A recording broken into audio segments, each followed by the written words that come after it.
போதைப்பொருள் ஒழிப்பு விழிப்புணர்வு. மொழியினும் மேலாயின் உயிருடன் கலந்த தாய்மொழியாம் அன்னை தமிழை வணங்கி அனைவருக்கும் என் முதற்கண் வணக்கத்தை தெரிவித்துக் கொள்கிறேன். மரம் நடுவோம், மழை பெறுவோம் என்பது போல போதையை ஒழிப்போம், புதிய தலைமுறையை உருவாக்குவோம். அனைவருக்கும் இனிய வணக்கம். நாம் இன்று மிக முக்கியமான சவால்களில் ஒன்றான போதைப்பொருள் ஒழிப்பு பற்றி பேச வந்திருக்கிறோம். போதைப்பொருள் ஒரு ஒற்றை சொல்லின் ஒரு தனி மனிதனின் குடும்பத்தையும், ஒரு குடும்பத்தின் அமைதியையும், ஒரு சமூகத்தின் எதிர்காலத்தையும் சீரழிக்கக்கூடிய மிக சக்தி கொண்டது. இன்றைய இளைஞர்கள் ஏன் போதைக்கு அடிமையாகிறார்கள்? மன அழுத்தம், வேலையின்மை, குடும்ப பிரச்சனை, தவறான நண்பர்களின் சேர்க்கை இவை அனைத்தும் காரணங்களாக இருக்கலாம்.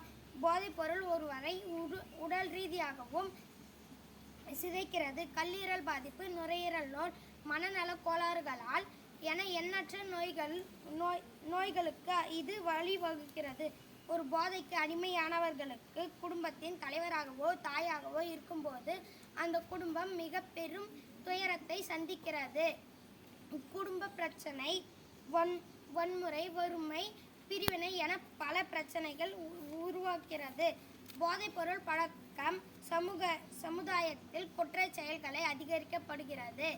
திருட்டு, கொள்ளை, கொலை, பாலியல் வன்முறை குற்றங்கள் என பல சம்பவங்கள் போதையின் விளைவுகள் தான். இது தனி மனிதனின் குடும்பம், சமூகம் என அனைத்தையும் சீரழித்து நாட்டில் வளர்ச்சிக்கும் முட்டுக்கட்டையாக அமைகிறது.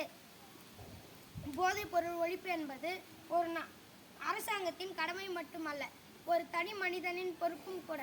நாம் இன்று கூட்டு முயற்சி எடுப்போம். எனக்கு வாய்ப்பளித்த அனைவருக்கும் நான் நன்றியை தெரிவிக்கிறேன்.